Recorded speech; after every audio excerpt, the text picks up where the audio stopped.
The constant flow of new patients didn't seem to end that day, and Shirabu could just grit his teeth and pray for his shift to end soon.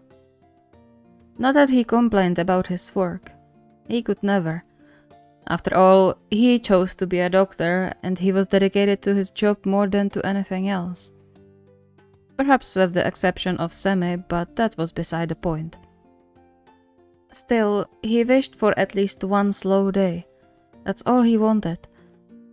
But alas, the situation was as it was, and he could only do his best to help people. If only he could take a break. Even as his shift officially ended, he still couldn't go home. There were still patients in need of his attention. He couldn't disappoint them, even if he wanted nothing more than go home to Sami and their fur babies. Just a bit longer, then I'll go. Hopefully Eita won't be upset I'm late again. He sighed and rubbed his burning eyes, trying to chase the sudden wave of tiredness away. The floor swayed slightly under his feet, forcing him to lean on the wall for support. Am I really that tired? No way, it wasn't so bad today. Pushing himself off the wall, he continued down the hallway towards the familiar door. This was the last stop, and he was going to rest at home. He could manage for just a bit longer.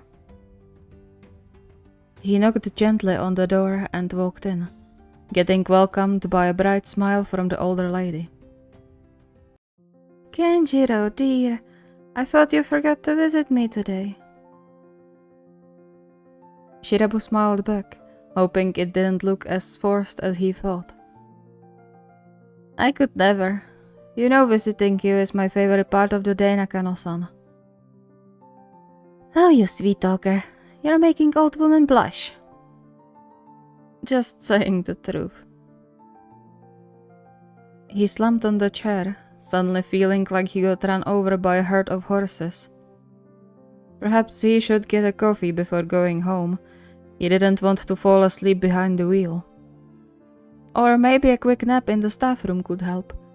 Someone would wake him up for sure, and he would be at hand if something unexpected happened. Kenjiro, are you feeling well? He blinked in confusion, realizing he spaced out. Oh, yes, I'm sorry. It was a long day. Nakano measured him with a concerned look, and Shirabu flinched when she cupped his cheek. You seem tired, dear, and a bit pale. You should go home. I bet your lovely boyfriend is waiting for you. It's alright. I'll text him I'll come late. He's used to it, I suppose.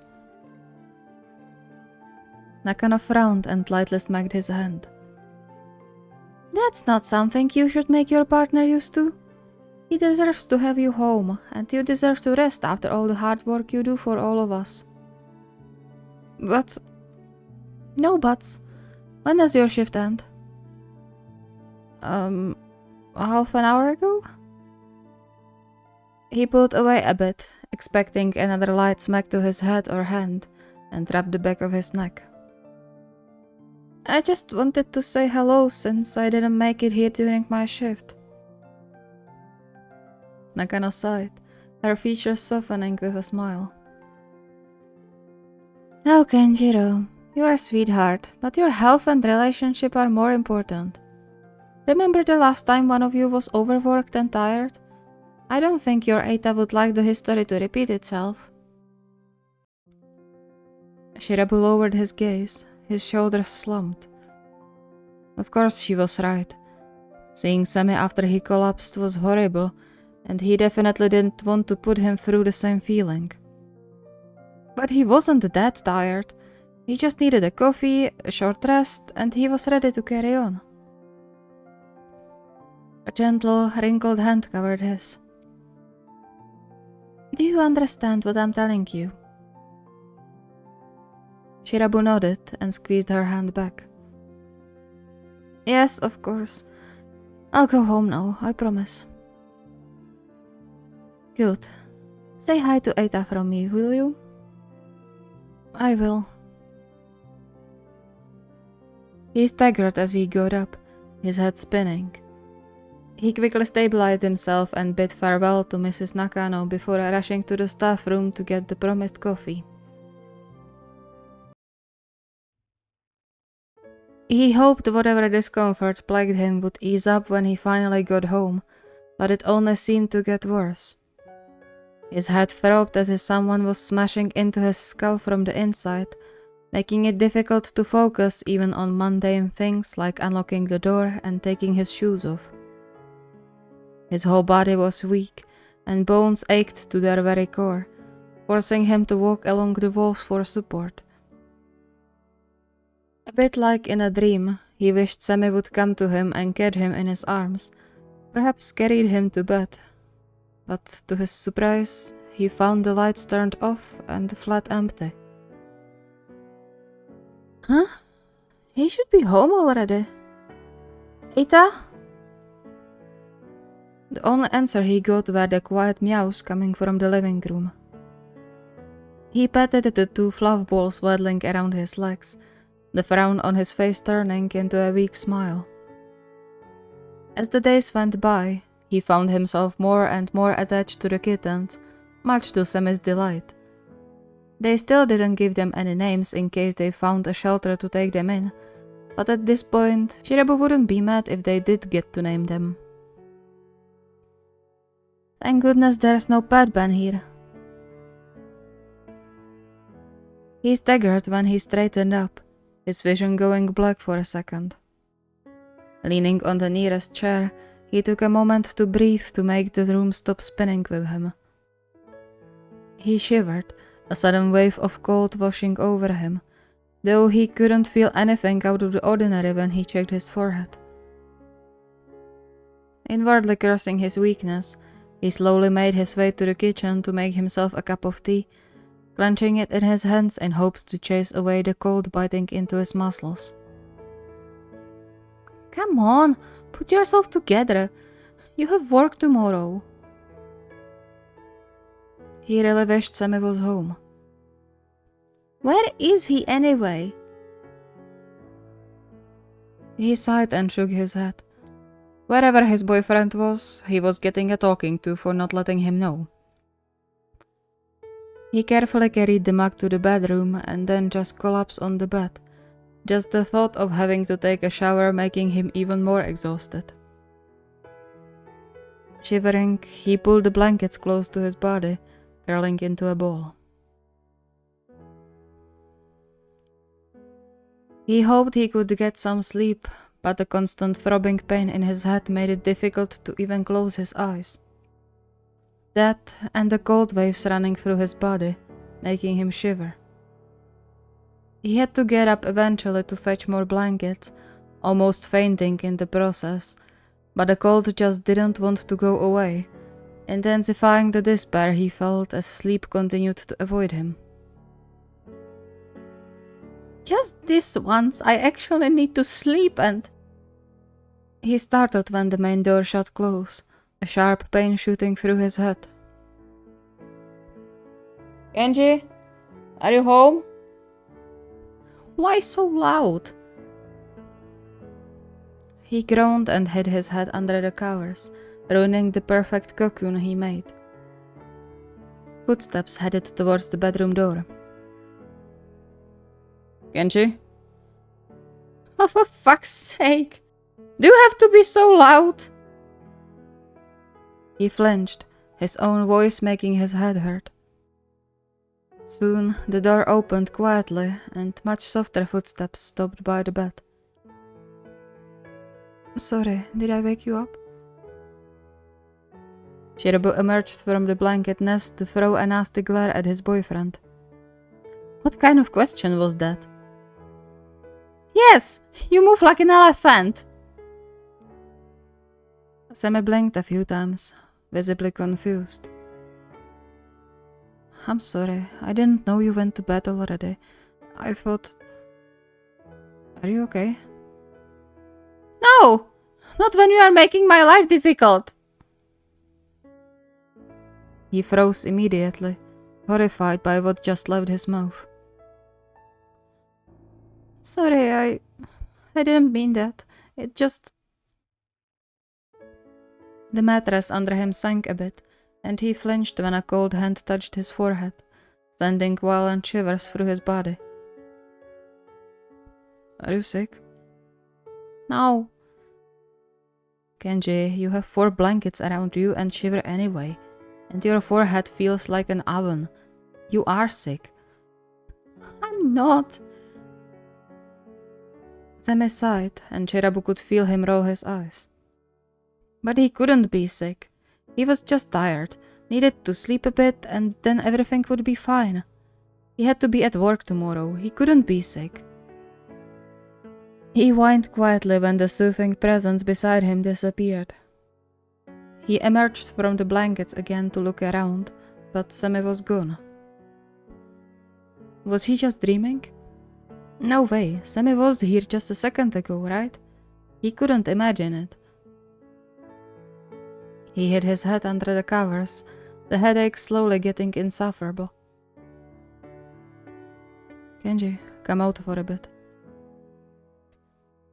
Reluctant, he peeked from under the blanket, meeting Sami's concerned eyes. I'm fine, really. I just need to sleep. Don't move.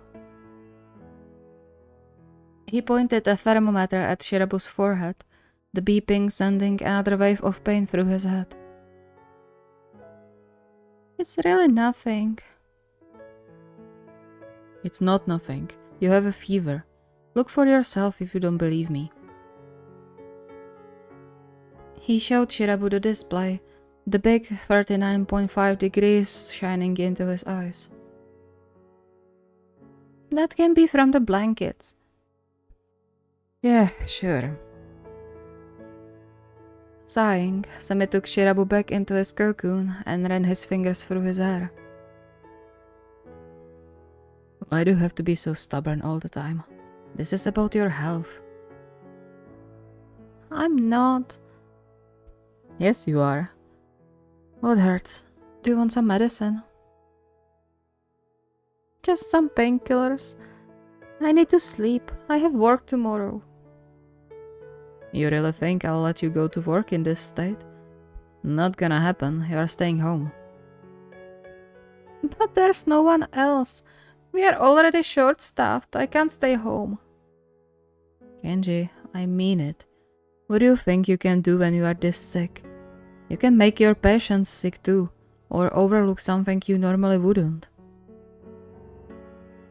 Shirabu flinched, Sami's words cutting off any urge to argue further. After all, Sami was right. He could endanger his patients, people with often already compromised immune systems, by working around them while sick. And so he gave up and huddled deeper into the blankets, feeling like an absolute crap. All right. He looked at Sami with pleading eyes. Can you make me some tea, please? Smiling, Sami pressed a kiss to his temple. Of course, dear. I'll bring you the medicine too in a bit, okay? Do you need help with changing? You can't be the whole night in outside clothes. The tea first, please. Alright, I'll be right back. He then grinned and bent down by the bed. Before Shirabu could ask why, something warm, soft and fluffy snuggled to his head, the vibrations of the kitten's purring soothing his headache. Keep an eye on him, you two. Don't let him get up. Shirabu would gladly roll his eyes, but the fact was, his heart fluttered from the way Sami talked to the kittens, and so he let it be, relishing the soft purrs by his ears. Perhaps he could stay like this for the night, though he still missed one present next to him.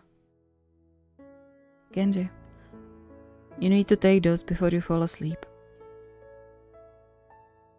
Shirabu whined but listened, swallowing the pills Sami handed him before petting the tiny furballs curled on his pillow. Will you stay with me? Me or the cats?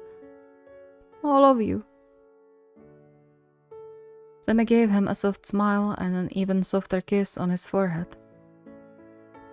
Of course, I need to keep an eye on you too. I know you too well to know you'll try to get out of the bed tomorrow despite the fever. Shirabu opened his mouth to protest, but a single look from Sami was enough to keep him silent.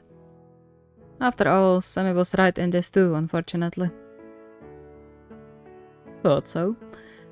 Come on, you need to change and then I'll let you sleep, I promise. He helped Shirabu out of his clothes and into his sleepwear, and then quickly ran off to change himself before he wrapped around Shirabu like another blanket. Though a much more pleasant than any blanket. Shirabu sighed contentedly as the cold finally withdrew a bit.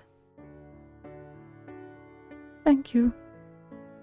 Always, my dear. Sleep well, and don't you dare to get up to work tomorrow. He didn't intend to. He would never get up from his boyfriend's embrace if he didn't have to. With that thought, he slipped into a dreamless slumber.